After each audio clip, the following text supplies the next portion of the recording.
welcome back to a whole new episode of A Whole New Pod, the podcast all about Disney Channel original movies. I'm your host, Lucas Melby. And I'm Jacob Telejohn. And just a straightforward, normal intro, because we got a lot going on in this episode. A lot? We got a good DCOM. A DCOM that's good. Very excited about that. Yes. We've got, of course, our normal standby segments. Yes.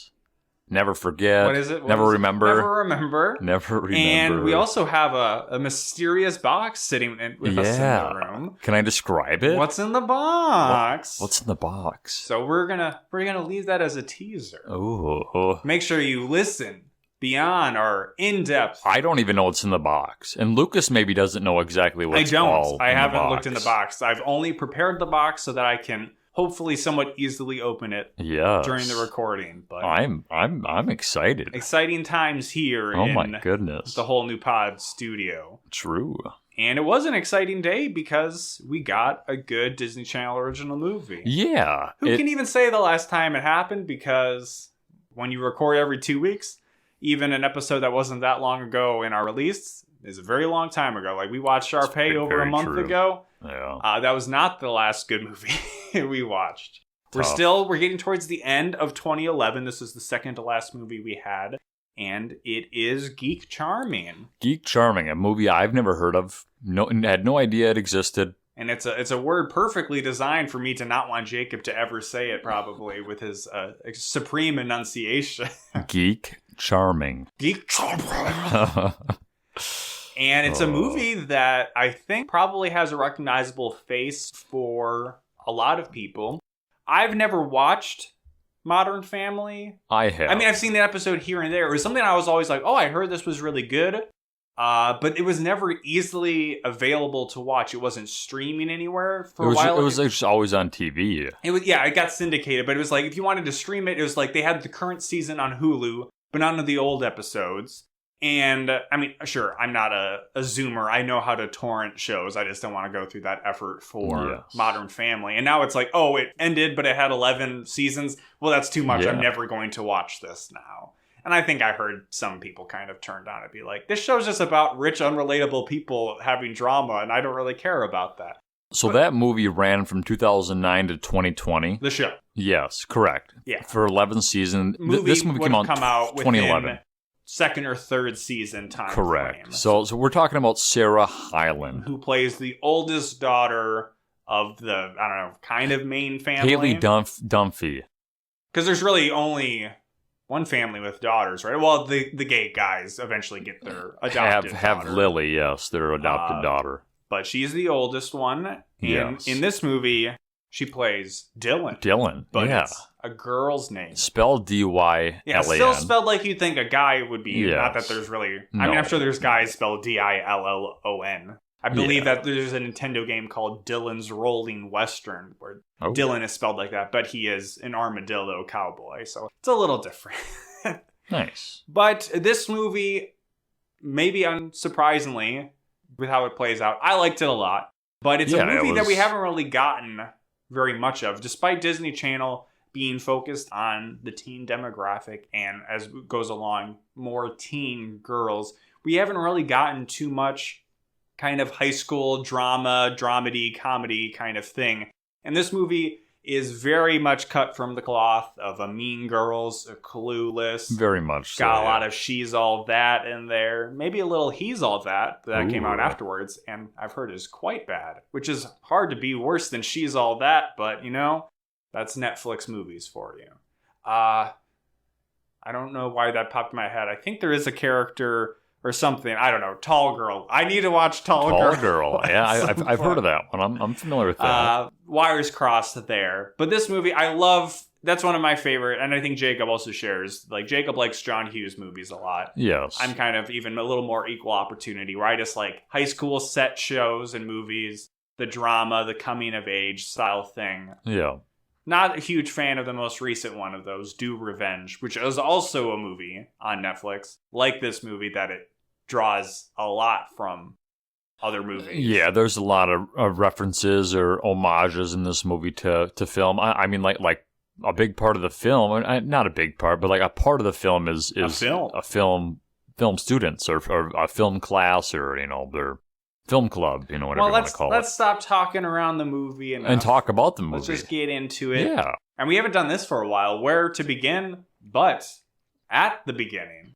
And we get one of our favorite starts. We get a dream, technically a daydream. Yes. We open on Dylan, last name Schoenfield. Again, Sarah Hyland, who in this sequence is winning Blossom Queen. Yes, she's wearing a red dress while everyone else around her is wearing like white, I believe, or black. And they're like, Dylan, snap out of it. And she's in the line signing up to be a candidate for Blossom Queen. Correct. And she signs her name, filling up like half the sign sheet, showing her character trait of it's all about her. She's the most important. And we're already immediately getting Mean Girls vibes. She's got a friend on one side, friend on the other, both girls. One is very much a Gretchen Wieners. Yeah. The other, her name escapes me in the movie, but Amanda Seyfried's character, who's a little dumber. When did Mean Girls come out? Was that I believe it was 2004. Okay, so well beyond this movie. 2004. So yeah, I mean, and definitely long enough to get a lot of kind of fans and fervor for it. Influence. There's definitely influence from that movie in this. Dylan's the queen bee of this group that is referred as just being the populars. They don't even try to come up with anything cute like plastic. What's weird about it, what I'm kind of thinking of, like they are part of the popular kids, but I don't feel like these three girls are the most popular. It's a little squishy with some of the groups intersecting. Yeah. I believe I think I missed the opening credits because I was feverishly taking notes, but this is based off of a book, so that maybe. We don't always like the ones that are based off of books. But no, they get weird adaptations. I can't remember. I think I saw maybe somewhere on Wikipedia. I can't remember. I'm not even going to say it. That I was just like, did the author not like it? Or maybe the author wrote the screenplay. I don't know. It's not a Twitches situation where it's like, what if we just take the loose idea of this book and just make it sister, but with Twitches? Yeah. But I think maybe that allows for, I don't know, the movie to be a bit better, possibly. Like Mean Girls, we're getting a rundown of Dylan walking with the other popular girls, and I can't remember if he had already gotten them. They also take from Modern Family as well as just other modern comedies where people talk to the camera directly. Kind of reality TV confessional view. Interview style. Which makes sense. I guess potentially could make sense in this movie, as in there's a separate movie after the movie that is chronicling their current. Yes. And that's what they're talking about? So it's kind of like a documentary within the movie of a movie? So it's not maybe quite like Modern Family where it's like, why are these people talking to a non-existent camera or whatever? But she's running down the different cliques at school. I don't really remember. They don't go into like the depth of like, sexually active band kids or whatever, like in Mean Girls. The clearest ones indie rock, film geeks. Film geeks. Yes. That's a big one. Because we are going to be meeting our other primary character, Josh, who is played by Matt Prokop. Yes. Prokop? Who was in, which we didn't watch, so High School Musical 3. because he has ties to Disney. But he could be like literally like... I know, buddy. like a one-scene character or something. Correct. He kind of looks like Archie from Riverdale. No, he doesn't. Yeah, I just want to say that. Archie has red hair. After his makeover, when he goes to prison, his cheekbone structure. Anyways, and we run into him as he runs into Dylan and makes her throw up all of her food, and it lands on her, splat. And she says, "This is designer." And he says, "No, that's tuna nougat casserole." That was funny. I got a real kick out of that. And she goes, "Gross." And he says, "Gross is only one syllable." See, so that's also funny. He's coming out swinging at the start. I love this movie. I'd say I like this movie more as it went along. But at the start, we're getting a lot of these kind of clashing styles of like the Modern Family talking to the camera. Then we kind of get his talking to the camera, Josh's. And then we're also getting the scene playing out basically exactly the same way, except from his point of view, where we see that she was spraying some perfume in the air, which blinded him, causing him to run into her. Correct. So, again, hitting home that she's self-absorbed, not concerned with the people around her. Especially not this guy, because she might even call him like a nerd herder, which would be a reference to Star Wars, a scruffy nerf herder. Well, I guess slightly a reference to Star Wars, which is a little weird. But he says, I prefer the term film geek. Yes. Which is what me and Jacob say, too, as we wear a fedora and tippet. Milady. Fedoras are in this movie. Correct. And there is some relation to Josh from us. Not that we became cool and got a hot chick like Sarah Hyland or anything like that. But that we made videos in high school. And I, as will come up later in this movie, we had a film festival that I submitted 2 years with some other friends, not Jacob, because I was too good for Jacob. And Jacob was like, hey, can I get in on this film? Let's make a film fest video. I'm like, nah, I'm good. He didn't want anything to do with me. I got Lucas ideas. is a big, big bully. And then beyond high school, when I did make videos with Jacob, it was still like my ideas. And Jacob was along for the ride, a willing participant, I was just there. a tool for my artistic vision. But yeah, no Sarah Hyland in my high school history. I mean, there might have been. Anyways, moving on. No Geek Charming ending for me.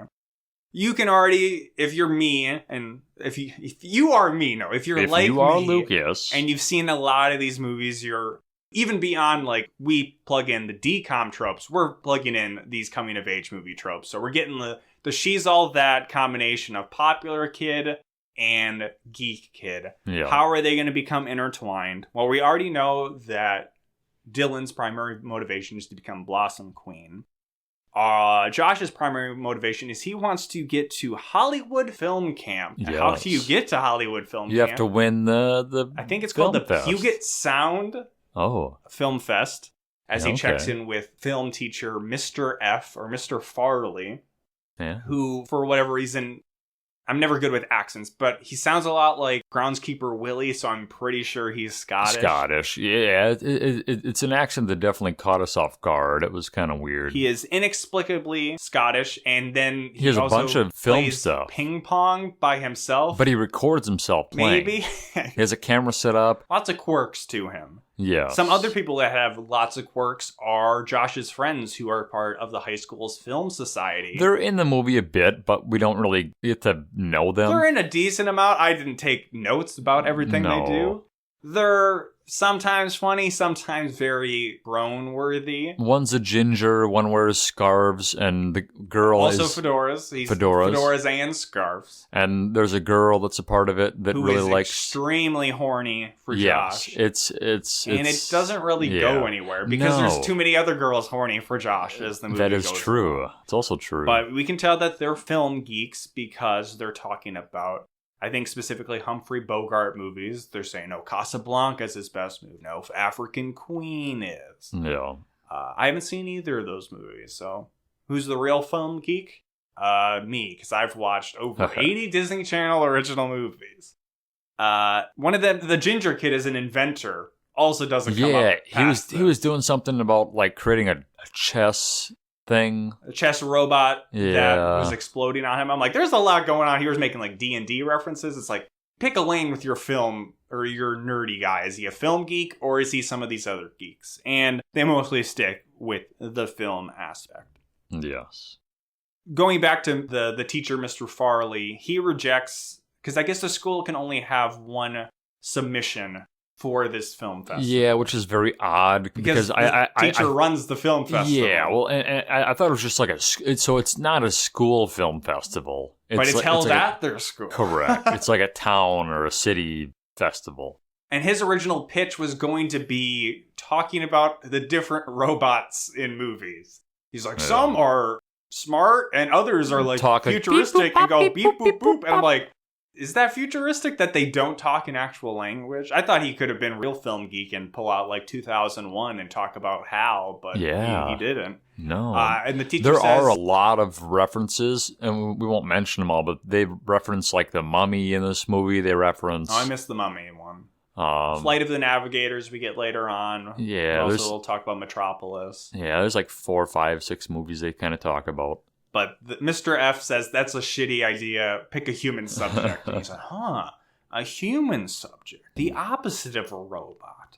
No robots in my movie. No robots. We check back in with Dylan, who has a more... Actually, no, this does fit into both Disney Channel tropes and coming-of-age tropes, because she's the rich girl, and she's got a business daddy. Like, she's very rich. This might be the most wealthiest... She might even be richer than Sharpay. Yeah, possibly. Sharpay's parents own or run a country club, but Dylan's dad owns an entire shopping mall. Yeah, their house is like amongst nuts. Other properties. Yes, yeah. And she's trying to enlist wealthy. business daddy to help with her Blossom Queen campaign. And this is the first time we get, he mentions you're very smart. Well, he also says, in classic rich person fashion, just pull yourself up by your bootstraps. You can do this. It's the American dream. I don't have, the deck stacked in my favor for a variety of reasons. It's up to you, little person. Yeah. But Dylan is not little. Here's a small loan of $10 million. She's hot and popular. She is very attractive. She's 20. It's okay. She's 21 at the She's filming. 20. She's legal in this movie. There might be a different character who's maybe 15 when I was filming. Oh, no. Oh, no. He didn't know. Oh, no. But then he's like, it's actually legal in these states. Here, I've got a printout for you. It's legal in South Africa.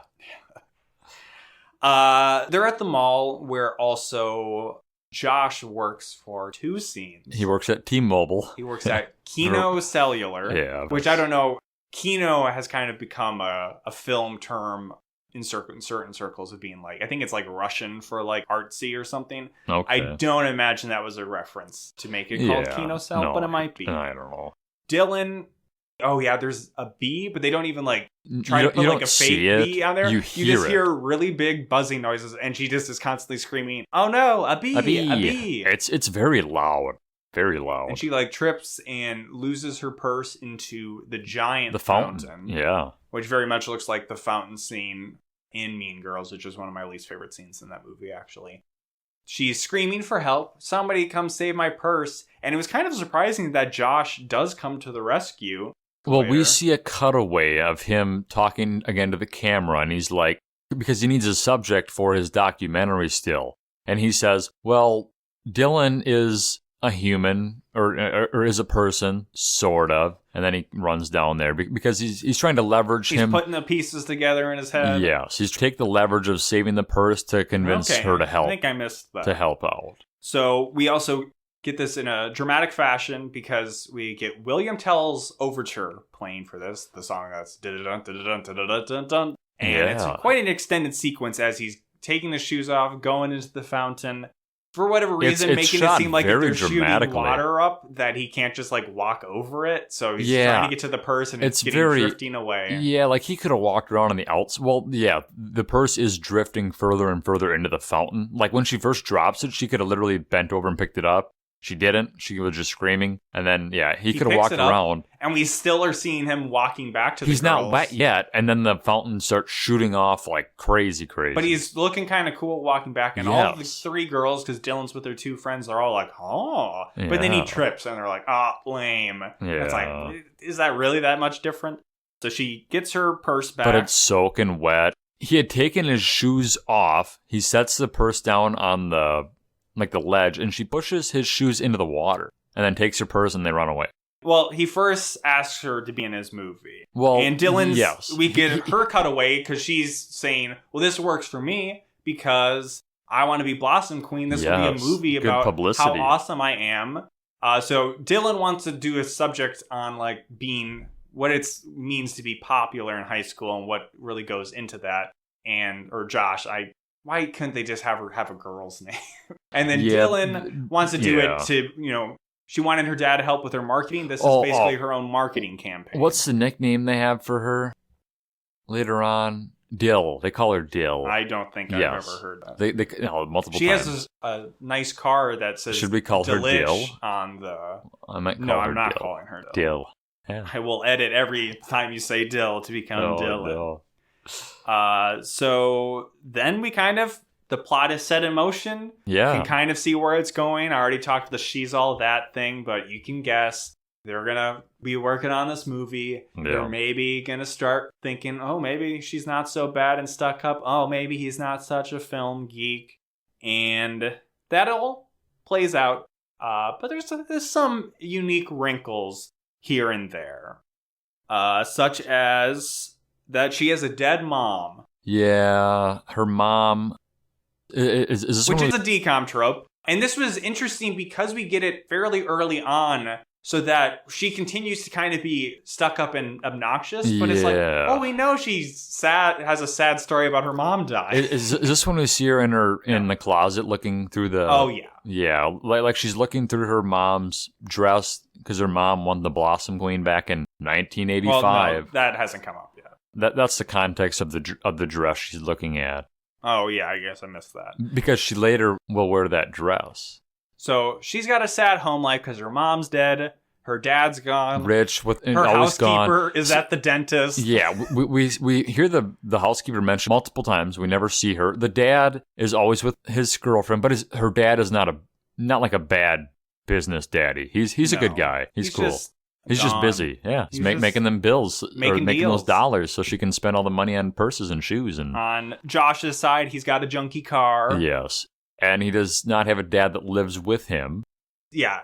We do find out that he's got a single mom, but not because his dad's dead. It's just because he lives in San Diego. The parents are divorced. So these are tried and true tropes, but still are kind of unique and firsts for Disney Channel movies, so that it's fresh in its staleness, but yeah. I enjoyed it. I ate this stuff right up. Yes. So far we are in on the movie still. But a new wrinkle that still plays on a bit of a trope is Josh's mom racist? Oh, God. Because he walks into her house and she says, Oni-chan. Annyeonghaseyo, Josh-san. And he's like, is this okay in 2011? Because she had made some sushi or something? A sushi roll? She is in a sushi making class. And this sushi movie looks bad, so that fits into the trope of Disney moms being bad cooks. And the dog eats it. Their giant dog, Mouse, who's, I believe, a Great Dane, I think, yes. Snatches her spicy roll. Throughout the movie, oh, no! Throughout the movie, and we might not mention him again, maybe one or two other times, but she's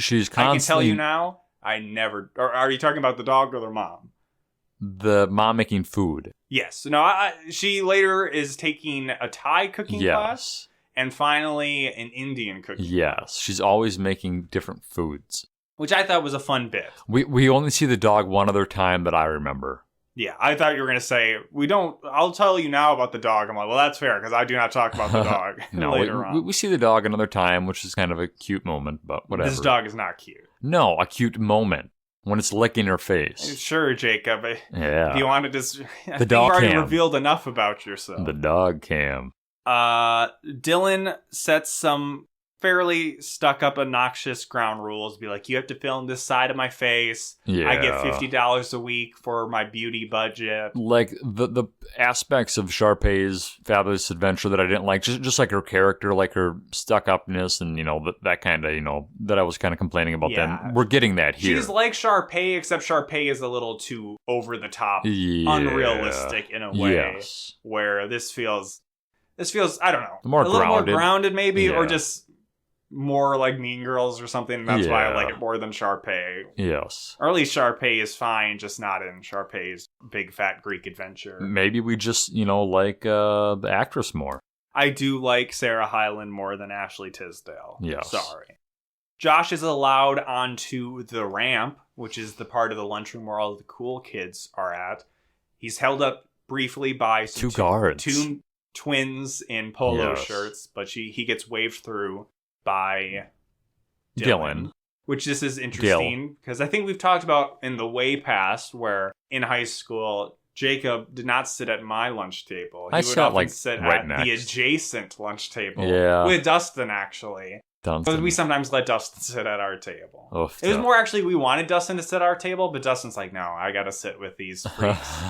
No, they need me. But you guys would sometimes sit in there was kind of so this ramp is kind of like a stage in the lunchroom. Yes. And one of our lunchroom areas, it was called the Little Theater because it wasn't as big as our normal theater where people could eat lunch. And that was kind of like the burnout. Oh my. I don't know. I never went in the Little Theater. It just seemed off to me. Oh my. If I went to this school, it's the place to be. Yeah. So maybe I was a trendsetter go-getter.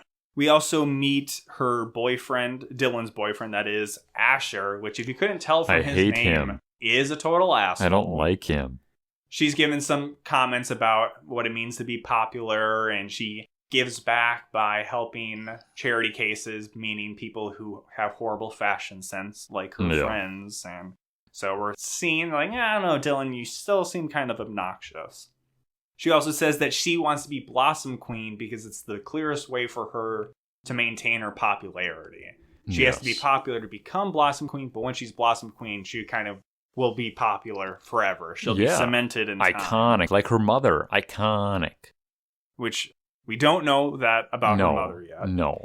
But I related to her mom being dead. I find it weird that they didn't save that reveal for a little bit later. Yeah. Like, they could have just combined both dead mom scenes into one. Yes. And it would play a little bit more of a reveal as just being like, oh, she had kind of a crappy home life that we know about up front. Yeah. But she's still, it's like, well, she still sucks. Yeah, like you said, they should have dragged that out a little longer. It would have been a more emotional kind of reveal, I think. There's one funny, not a singular, there's some funny lines in the movie, but one is, Josh asks her what's her plans for after high school, and she says yoga, Pilates. But not on Tuesdays. I do yoga. That was really funny. That was good. And but then he's like, no, really. And she's like, all I need is Blossom Queen. If I'm Blossom Queen, then I'm set. If I don't get it, my life is OVER, over. She does that a lot. That's her main character quirk, is she spells out the word. Words. She says, use the word in a sentence, and I'll spell it, and like then I'll no say way. the word. Yeah. A lot. There's a minor hiccup, though, because we've got Dylan. Yes. Who, there's not really any chemistry too much yet between her and Josh. No, nothing yet. We have Film Girl that is super horny for Josh. She's not a factor at all. But we have a third girl. Caitlin Raven. Amy. Oh, Amy. Who Josh likes. She's a bit more of a... Amy Lubaloo. Yes. She's in a girls' band. Dylan's ex-best friend. There's the connection to Dylan that they used to be friends.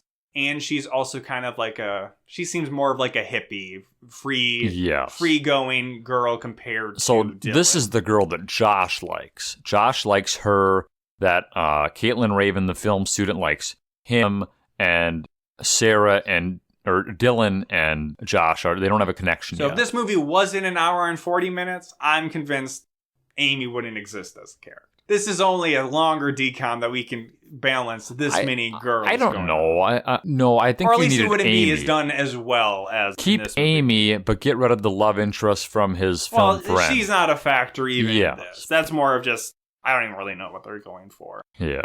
And Dylan is seeing them talking, and she's kind of a little weirded out. She maybe isn't quite jealous yet, but we know that they used to be friends when they were younger. She's definitely intrigued. So while she's seeing those two talk and they're laughing and having a good time, Asher's kind of like berating her and just being a jerk. Like, he's just a douchebag. Like, the whole movie, he's not likable. Yeah, he's not some of supposed this to be maybe likable. actually came when they go to a beach party, in quotes, which Asher is playing in a beach volleyball team. Yeah, that. And I think he goes out with the boys afterwards, so to get pizza. Dylan is just going to leave, but then her car is towed because she has too many unpaid tickets. Yeah. So then Josh has to give her a ride in his junky car, but then it runs out of gas. So all of this is kind of tropey. Yeah. She's dissing his car. They run out of gas. Oh, we got to go to a gas station. Oh, she twists her ankle because she's wearing heels. So he gives her a piggyback ride. But Josh was there at the beach to record Dylan and her interactions, I think, with Asher. Like, that was part of it. And he brings his film. His friends. Society friends. And they're kind of creeping on Dylan's friends. He's just trying to tell them to protect their skin from UV. One of the guys gets his sandwich stolen. You can see why I didn't cover this stuff. But going back to this tropey setup of, he's giving her a piggyback ride, but she's calling him a geek again, and he's calling her a diva. Like 100 times. This is only like a half hour into the movie, and they're already fighting. This should be some third act stuff. Yes. So they say, this movie's canceled. I'm going to change my subject. But Mr. Farley says, oh, my wee lad, you can't change your subject. So Josh is talking to the camera. He's like, I can always change my subject. Can't I? And then, immediately cuts to the teacher saying, no, it's too late. I'm sorry. You got to stick with your subject. So Josh is like, Dylan Schofield's so tough. She's so hard to get through to, and she's a diva. And then there's a kind of, not pep rally, but like a campaign rally where different Blossom Queen candidates get to say, and Dylan hands out some chocolate to say it's sweet like me, but then her rival, who I haven't mentioned yet, spells Nicole, her name Nicole, but every letter has something to it. That classic thing. Nicole Patterson, and she's giving out cupcakes. Yes. Which is a funny thing where there's a girl very much in like a Regina George cut her hair like this, so this girl cut her hair in a bob based on the recommendation from Dylan. So Dylan says, "Oh, you look great. I still have your vote, right?"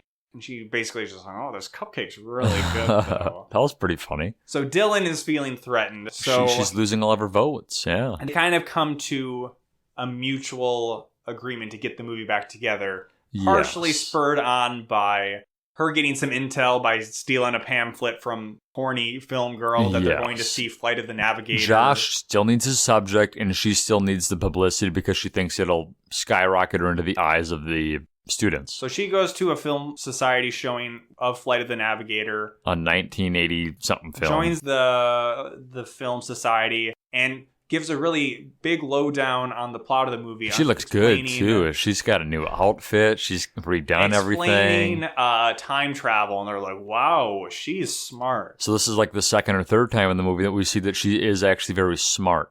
She's a very smart girl. So the documentary is back on. It's cooking, baby. And Josh is going to give her a ride back in his car, I think. And he says, "Why do you hide that you're smart?" And she says something like, "Only losers get A's," or whatever. Classic, kind of. I think that's kind of similar to like Lindsay Lohan's character, where it's like, you're not supposed to be good at math, and then she eventually stops being good at math. She dumbs down and makes that guy help her out. Exactly. On October 3rd. That's right. We just passed it. Oh, shoot, I forgot about that. And I think there might have been a Joe Biden tweet that was a reference to Mean Girls on that day. Oh, I don't know. Oh, no. He's making me like him some of the time. I don't know. It's feeling weird. Oh, no. So she's secretly smart. Yes. And she invites him back to her house. Which is very big.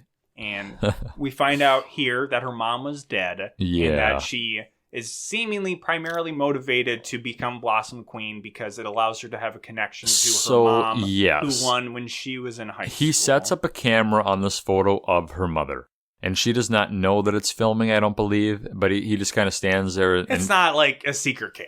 I think, no. She plays up. This is also coming after they make Crazy Sundays with all the gummies and whipped cream. But it's a very endearing scene. Sarah Hyland is very charming. Yes. I'm really liking She's her. not doing all this stuff, though, I don't think, for the movie. Like, this is just who she really is. Like, this is like the real her. The movie doesn't really get into the reality television aspect of, like, what is real. This is more her showing her real side that she doesn't show to other people because she doesn't think it would make her popular. Correct. She'll later say in the movie that, like the real me, I've been trying to hide that since middle school or, elementary school. I've been putting on this fake facade because I want to be popular and da-da-da-da. I want to win Blossom Queen. So she wants to connect with her mom. Yes. There's also a little cute thing where she's like, well, what about you and Amy? And he's like, what about you and Asher? And she's like, I want to talk about your love life. Yeah, so can't be love life if you're not dating. She's going to help him out with Amy, which you can already see where that's going to go. Yeah. That by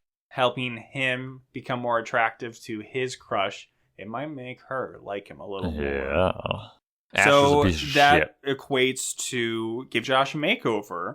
So we get a wardrobe, a fun montage. Yes, he's wearing so many different hats, and he had been wearing a beanie the whole movie thus far, and she comes to the correct decision that he should not wear a hat at all. Thank God. He comes out of the wardrobe trying on ooh la la, not wearing a hat, and her reaction was she was very into it. Très magnifique. She's also making him like do yoga and jump rope. And then it ends with him he falls, getting a haircut. Wait, yeah. Yeah, he's not good at either. He should have fell into the water. I think that would have been better. Because she has like a pond, a koi pond or something. It would have been good if he would have fell into the water. So this is all cute stuff. Josh then invites her over to his house. She's kind of like, oh, you really want me to come? And she gets a lick by the dog. My mom's making me food. Yeah, mouse. We see mouse again. And she's like, what's a mouse? And then there's like a weird camera shot, which shows the dog licking the camera, which is supposed to be Dylan's perspective. I liked it. So it didn't work, but it's also like a single second that they cut to. It was good. They try some different camera stuff like that. At one point, when when he's like throwing his clothes into like a dryer, it cuts to like a different like location. Like, there's some cool, when we cool watch camera these shots. movies that sometimes are so style and personality-less, we get those little bits of craft of the smallest amount shining through. I that appreciate seem a little it. special. I appreciate it. Here, the mom is onto her third style of cooking, Indian food. She does not do an offensive accent. And Dylan says it's actually good, so bit of a subversion. The mom, maybe she just needed to find her right ethnic style of cooking. We do need to play up the fact the mother is like freaking out that he's brought home the girl. And she's like, this is the first girl you've ever brought home. And he's like, Mom, cut it out. I bring girls home all the time. You know, and she mistakes. She's like, let me get the camera. How long have you two been dating? Like, she's like freaking out. Like, are you his boyfriend later on? And she's like, no. And then... And she's like, no, but he's totes awesome. And the mom's like, I agree. So and he's creeping on him. He's like, you know, he's warming up to each other, but other people are warming up to Dylan or Josh because when he goes to school next day. You got to talk about their water. Did you talk about their water fight? No, I don't. You know, they were goofing around and the mom's recording them. The mom takes the camera and kind of secretly records them having this little like water fight in the kitchen. They're doing the dishes. It's special. It's cute. I liked it. She didn't get that wet.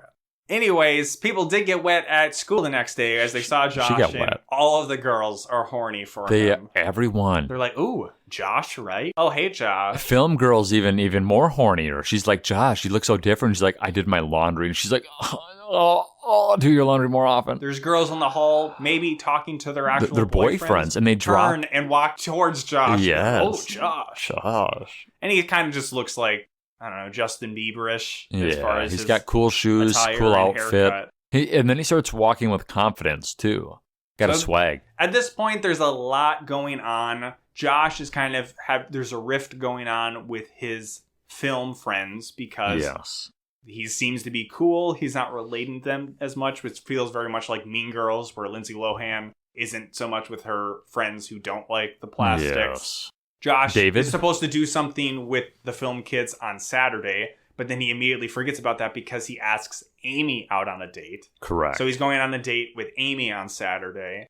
Dylan is seeing this and saying like, oh, what's going on here? While Asher is being mean to her even more so than... Dylan tells Josh to go ask her out.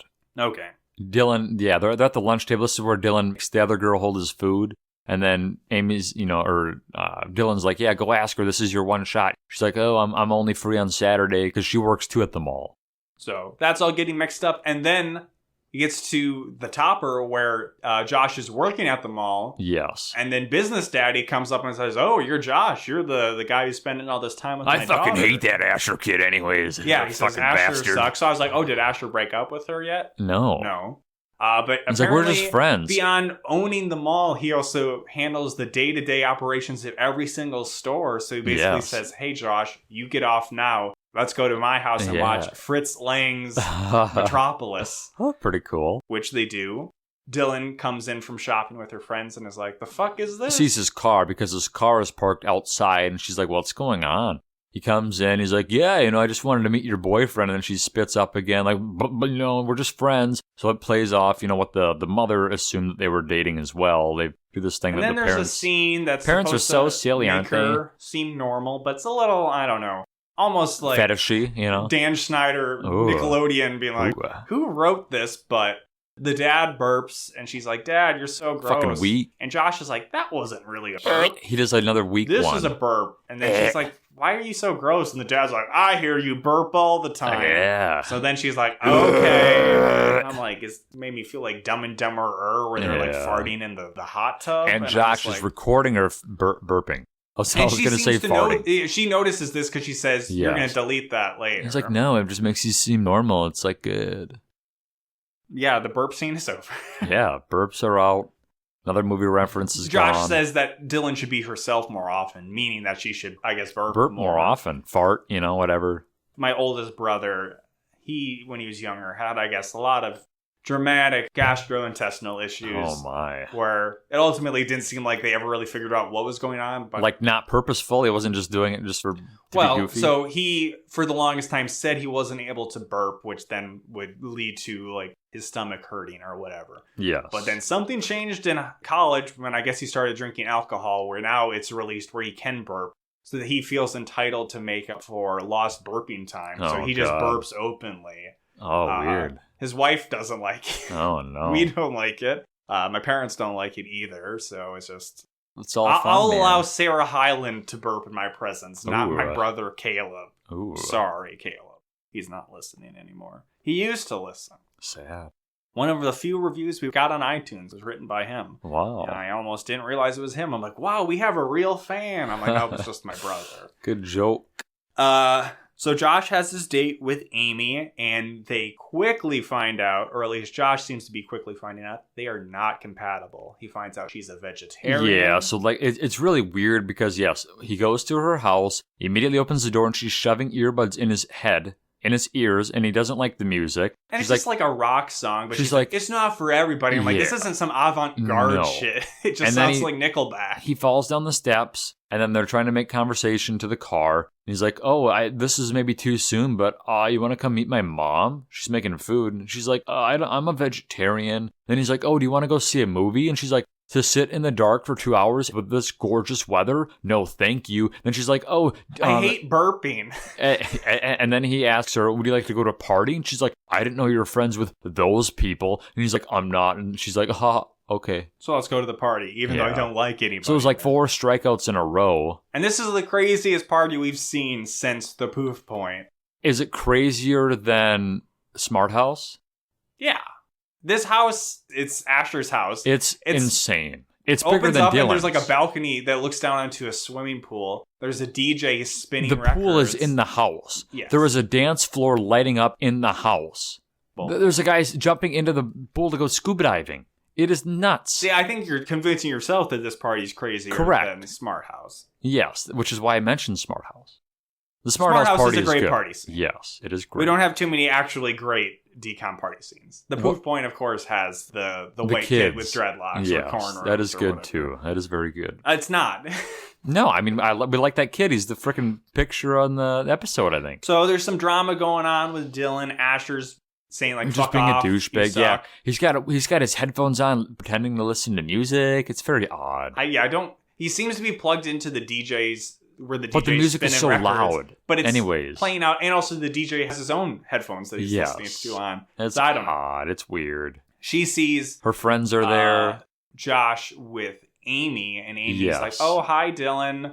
And Dylan's like, "Oh, this is cool. We can like catch up." And she's like, "No, I kind of want to dance." And then she's dancing with Josh, and Dylan's getting kind of jealous. Yes. And Asher's being mean to her, so she walks off on her own. Cries in a bedroom. And Josh is distracted, and Amy says, okay, go get her. Go talk to her. She says something to him about a hippopotamus playing a drum set or something, or a rhino playing the drums. I didn't catch Amy says that, and he's like, oh, cool. And then she's like, just go get her. Go talk to her. I was too concerned about Dylan as well, so that's why. So he runs into there. They're talking. I don't really remember what they're saying, but it gets to the point where they almost kiss. So he's explaining to Dylan why, what's happening. Like, she didn't want to do this. She wanted to dance instead. And she's like, she is bored, bored. You got to, go kiss her, go grab her. And, and then she's going to kind of show him how to move in close to her, like how to make a move. Okay. So it wasn't. It was one of those, it's not what it looks like. Yes, exactly. So she's showing him how he should approach it. And this is when Asher and Amy come in together, which is odd. And they say, OVER. Over. Actually, Asher's like, get the fuck out. Yeah. Get out. Yeah. So, because this is his house, correct? Yeah, I believe it's his house. So is he actually kicking her out of the party? I think so. I mean, we don't really see...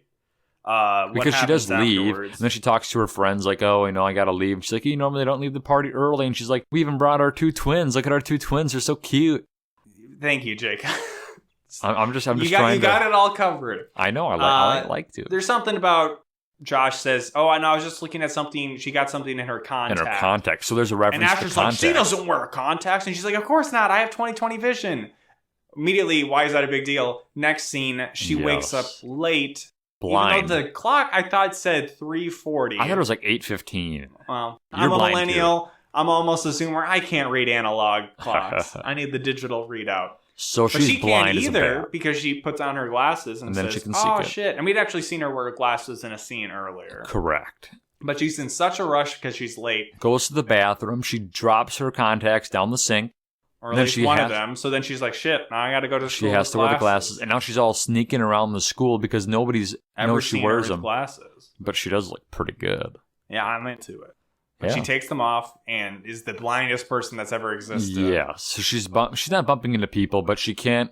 She goes to where her locker thinks her locker is, but she's standing in front of like the fire hydrants. Then her friends come up and she calls her friends the wrong name. Like her friend's like, I'm over here though. And she's like, oh, why are you talking to the fire hydrant? She's like, oh, I'm just checking it for SAFETY safety. Then she opens up her thing. She grabs her French book. I'm cutting you off there. Well, this is the only important thing is she goes to class. Asher passes her a note. She's reading the note. And you're like, done. He's just saying that he loves me. And her friends are like, no, you should read that. DUNZO, Dunzo. And she puts her glasses on, and everybody's like, you wear glasses? Yes. And she reads the note. Asher is like high-fiving the rival Blossom Queen candidate, who has a boyfriend, seemingly. But then is very close with Asher at times. I don't think, they're definitely a thing now. Because later on, we see them together again. And then later again at the dance.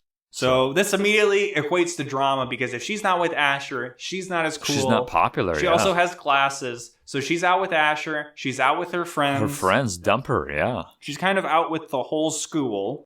Yes, because Josh is also saying like, hey, I need to edit this movie. We can't eat lunch anymore. I can't see you until after the festival's over. I don't know. So her whole world's blown up. Also, Josh has been he's no longer the president of the film club. Yeah. Horny girl is. Yes. Because I think this was like almost completely forgotten, but like his date conflicted with something he was supposed to do with the film club. Correct. And they didn't really do the best job of showing that. But that's why he's not kicked out of the club. He's just not president anymore. Correct. Horny girl is, yes. So then Dylan, now that she's no longer popular, seemingly doesn't feel the need to put on her popular front anymore. So she becomes nicer. Yeah. She runs into like her friends out shopping by herself. And she's like, at first, like, why are you doing this without us? And they're like, well, you don't have a date to the dance anyway. And then like, rather than being like petty and like saying something mean, she says, you look great in that dress. You look really good, you know. Oh, it's nice. She's wearing glasses because she doesn't care anymore. Then it's time for the film fest. Yes. Before his video is one of a gerbil or a hamster running in a wheel set to Wagner's Flight of the Valkyries. So pretty stiff competition at this film festival. His video starts up and it's called The Popular Project. And it's seemingly filmed in chronological order because it's all the clips from earlier on in the movie. Where Dylan is still being kind of like stuck up and snobby. She's saying, oh, some people are dogs, some people are cats, we can't mix. Correct. And the crowd's just laughing at her being like superficial and full of herself. Some guy's like, well, is she a dog or is Josh the cat? And everybody's like, fuck yeah, this is so funny. And it reminded me so much of the end of season 2 of Euphoria, where Judd Apatow's daughter, Maud Apatow. Maude. Not my favorite character in season 2, but she was in season 1. But then everybody kind of sucks in season 2 of that show. Kind of went off the rails. This play, though, is very good, where she's writing it about like her entire life. So there's characters in the play that are essentially characters in the show. Yeah. And everybody's losing their minds, being like, fuck, I know that person. This play has budget beyond any play that they should have, and the crowd is as raucous as this film festival. Yes, and we're gradually seeing Dylan sitting in the crowd, because she does show up, and she's watching it. And just like Cassie in she Euphoria, gets sad and more sad, starting to cry, crying. She runs out, and Josh runs up to catch Chases her. And he's like, what's going on? And she's like, you're just making fun of me. Everybody's laughing at me. And it's so clear that unlike Euphoria, there is actually a part beyond where it's showing her nice side. And we know that's coming because we've watched the movie. Yes. But she runs away. Josh goes back in, and we get to see the rest of it play out. Yeah. Where it shows her softer sides. Don't know if you see the burp, but her being, I'm sure it's in there. We see her get an A+, so she's smart. Yeah. And, we see her talking about her mother. And getting really emotional and talking about, he's asking her, so why do you want to win? It's my mother. I can feel really close to my mom if I were to win. So it's all very touching, and the crowd is all silent. The crowd's crying Josh's mom is in the audience, and there's an older lady sitting next to her just nodding her head. The horny girl's crying. Yeah. Her friends are applauding at the end. People love the movie. But Dylan is like, hey, this is all me trying. I've spent all of middle school... This is when she's outside of the theater. Yes. Spent all of middle school, high school, trying to hide my old self when she seemingly would have been friends with Amy in the past. And now you're just putting it out there for everybody. You're ruining my life. Yeah. Leave me alone, Josh. Yes. Josh wins the film festival. He wins, yeah. And she finds this out because Amy, the next day, shows up at her house. As she's eating some ice cream, which is what girls watching do Peppa when they're Pig. sad. It is not Peppa Pig. It's not actually necessarily clear why they stopped being friends, but... Because her mom died and then it was around that time, drama and shit. I don't know, she was already plotting to be Blossom Queen at that point. Amy breaks into her house. But amongst that, of them making up being friends, tells her that Josh won. And she has the video to show her. Well, we find out that she saw the video later. Or do we see it there? Amy gives it to her. Amy gives her the DVD and says, just watch the whole thing. So see, Jacob sometimes catches relevant details. Yes. So she watches the whole thing. We don't see her watch it. We just know that she's watched it. So that's one big win down. Yes. Then it's on to the spring fling, the spring formal. The big dance. She shows up, big game. And everybody, even her friends who were kind of being mean to her, including Asher, are all like, oh, Asher's like, you're smoking. Because she is wearing her mother's dress. Well, also because of the documentary. Yes. They're doing that. Yes. No, it's not because they're just like, wow, you actually... No. Like, Asher wouldn't have been like, oh, you weren't hot before. Like what Amy said is, you're more popular now than ever. She's real. Yeah. First things first, she's the realest. And... got his mom's dress on. She becomes Blossom Queen. Her father's there. Everybody's happy. So we get both wins. Everybody wins here. And she gives a speech. She does, and says, we're not all cats and dogs. I was wrong. I learned. Popularity is not what it's all about. What's most important is to do and be what makes you happy. Declares her love for Joshua. Yeah, she says, like Josh. Everybody's clapping. And they find each other on the dance floor. Well, she calls out her friends, too, just for being shitty friends. She calls out Asher for just being a douchebag. Does she? Kind of, yeah. Like she's saying stuff. Not as pointedly as you're making it sound. Well, I mean, she, directly calls out her friends. She's like, and to not have friends, ditch you just because you don't have a date to the dance. And, she says stuff like that. I didn't remember this part at all. And then she says it's good to have friends with pink hair and stuff like that. Because Amy has very slight pink highlights. Yes. But she comes out to Josh. They talk a bit on the dance floor. They're dancing. And they kiss. Twice. We get some music. The dance started off with a song that me and Jacob both could not find if it was a real song. It was good. This song sounded familiar. I didn't look it up, though. Also, all of the film geeks, the ginger and the film girl, they pair up and dance, and then Amy just dances with the guy with the fedora and the scarf. And I'm like, this was unnecessary. Yeah, but we don't need to tell kids that being film geeks means that you'll actually get a girl. Yeah, I don't want to get the expectations. And we don't get a fade up on the dance because we cut to one final front-on camera segment, which we had multiple throughout the movie. We just didn't talk about them beyond the beginning. It's like, yeah, I got the girl. But they're together. And they kiss. But then they cover it up with a jacket. Yeah. And then they walk away and they say, should we make a sequel? No, the sequels aren't as good as the first ones. Because she says that, showing that she is now a film geek as well. She's one of them. And one of us. Shows them walking down the city hill street. And that was Geek Charming. Great movie. A very, very sweet, endearing movie. Derivative of better movies, but still one I liked, especially compared to other DCOMs. And this might be another, maybe top 10er. Gotta eye the top 10 and rearrange some stuff to see what stays and what goes. This might be, like I said before we walked up, out of all the non-magical movies, this might be one of my, out of top all ones. The non-magical DCOMs, this might be one of them. This might be one of my favorites. It was just a good movie. I liked all the film references and the homages and stuff, but it was just good. It was good acting.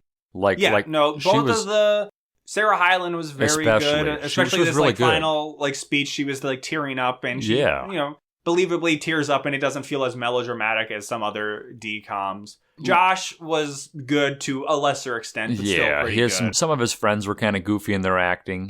One guy does a Christopher Walken impression. Yes, we forgot the ginger Christopher Walken. Wow. It was about as good as this. Yeah. I'm Christopher Walken. What does he say? He's like, boo. I don't know. Wow, okay. In the interest of time, moving on. This movie's good. Highly recommend. Run, don't walk to your nearest Disney Plus station to watch Geek Charming. It's really good. Real quick, as charming as Dylan Schoenfield is, could she have stopped 9/11? Never remember. I don't think she would have stopped 9/11. No, there's nothing magical about them. She maybe would have asked to, let me take a selfie. You don't look for only magic to save.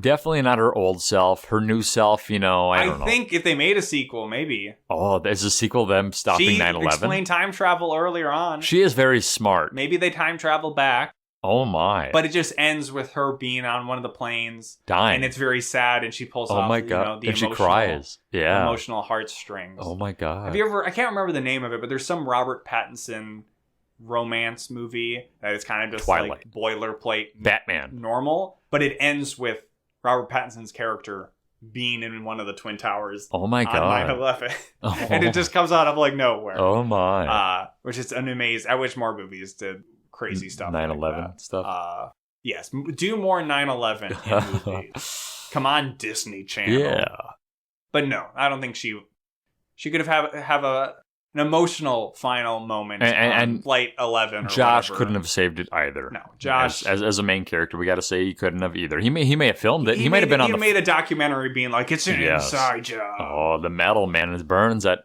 1,000 degrees. All right, so we teased at the beginning of the episode. Oh my God. This is not a whole new pop segment. I wasn't just being like, this is a case full of Mountain Dew voodoo. This is a whole new drop section. Exactly.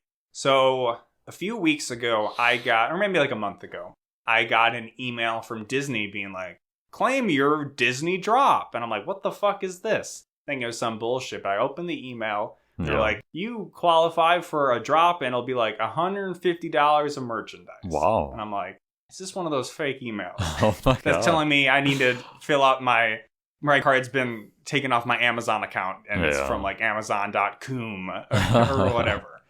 But I filled it out and it went through. There was a couple like different packages. You could be like, I think I picked the animated classics one, whatever that means. It's just a bunch of Lilo and Stitch stuff. Oh. But my guess is that it ties back to this podcast. Isn't be like, we've listened to your podcast. It's that when Disney Plus was first coming out, I paid for 3 years up front because you got a reduced price for it. Yeah. I think it ended up being maybe around $150 to like $200. Yeah. So I feel like this is going to, maybe there's like a slip of paper in there that says like, hey, thanks for supporting us. Coincidentally, it's about to run up and they're about to raise prices on Disney Plus. So we'll say that Disney's a fan of our pod. But now we're shills. Disney Plus is great. We love it all the time. We love them. We love Marvel. Sending gifts. We love new Star Wars. Yes. No, we do not. So we'll see how this plays on this audio format, and hopefully I don't disrupt stuff too much. It's a big blue box. It says a big Disney. Box. Not that heavy, though. It's like 3 shoe boxes. My theory is that I think around a month ago they had, or maybe a few weeks ago, they had D23, which is kind of like a Disney Expo. Okay. I feel like this is going to be some like leftover merch and stuff. So we got packing shit. There's like a big we got a big poster. This is just like this doesn't seem cool at all. We've got Cinderella Find That Quote Bingo. Oh my. There's 4 cards to take off. So I think, when you watch the movie and then you get shit? Whatever. That sucks. Looks to be like a coloring kit? Some crayons for Cinderella. Yeah. As far as animated classics go, Cinderella, not one I really look back on. A Cinderella collectible pin. Oh, cool. With a certificate of authenticity. Wow, so there Jacob we go. is excited about that. Yeah. Let's see. This one says Disney Drop exclusive. Ooh, what is that? Also Cinderella. Really? Why so much Cinderella stuff? I don't know. Let's see what this is. He's opening it. I'm sure they can hear that. Oh, yes. What is it? What is it? Is it more pins? More buttons? I don't really know. It's film It looks like, let's see. This concept art for Cinderella is a good example. So I think this is like a piece of like the film cell that was used in the No, movie? of like the concept art of Cinderella. Is it like a real drawing? I think so. That's cool. Let me see that. Oh, you can get up. Is there there's a stand with that. That's actually really cool. Yeah, it's like a framed. I don't know. Or maybe it's a print. Tells me how to make a recipe card as I just hit the microphone. For Love is in the Air fairy tale parfaits. Got kind of like a holographic 3D thing of Cinderella. They're all Cinderella stuff. That's very odd. Another Cinderella coloring and activity book. They must think I'm a real like Disney adult kind of thing. Looks like a Cinderella. Another pin or something? Yeah, I don't know. Choking hazard, though, for kids. Oh, my gosh. What is that? Cinderella wooden spoons for, like, kitchen stuff? Oh, man. Those seem actually usable. Yeah. Cinderella edible glitter. Edible? Blue, like, you see those fancy cakes? They sometimes got glitter. This is edible glitter. Interesting. And is that a shirt? Thing. Is it a flag? I don't know, I was like, if they put shirts in here, when you get free shirts, they're always just like triple XL. Yeah, I think it's a flag. I'm sitting like 6 feet from him, 7 feet, so I can't get a great look. It looks like it's fabric though. Yeah, I think it's a flag. Like a what in the heck?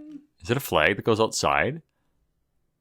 Oh, it's an apron. Oh, it is. For the kitchen, of course. Well, there you go. Your mom will get a kick out of that. Oh, I can use it myself. Well, there you go. True. My Cinderella spoon. So yeah, all Cinderella stuff. They didn't make it clear that it was going to be Cinderella. No, but I don't know. Which cool. I haven't even watched that movie in a long time. I feel like I've heard people being like, there's just a lot of mouse stuff in this. It's like 90% mouse stuff.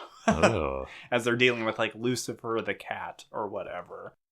So I guess, thank you for listening to the podcast, because that's probably why I got this. It's still not clear why I got it, but I assume that's the case. Yeah. So by paying for that, I got this stuff, which... Well, there you go. I don't know if I feel like it's $150 worth, but if that is actually real concept art, that maybe actually makes it worth it, but I feel like I may be getting lied to. That didn't come with a certificate of authenticity. So. No, it's not numbered or anything either.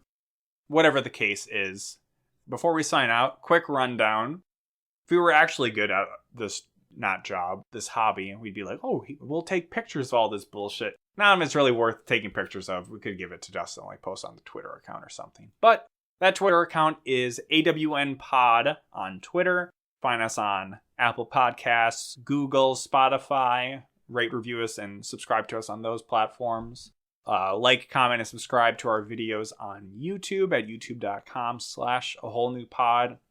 We got a comment recently on our Mom's Got a Date with a Vampire episode, but it seems to be about some specific plot element that I do not recall. We heard that movie 3 years ago. You can pull it up. It's not worth reading on here, but thank you for commenting. If you get it closer to when we release an episode, we might actually be able to respond back to you. Yes. And with that, I think we'll just say thank you for listening. Enjoy the fall weather where you are. Stay be nice spooky. To each other. Be a good person. Unless you're Blizzard and I can't get on the Overwatch 2 servers, then fuck you. Fuck you.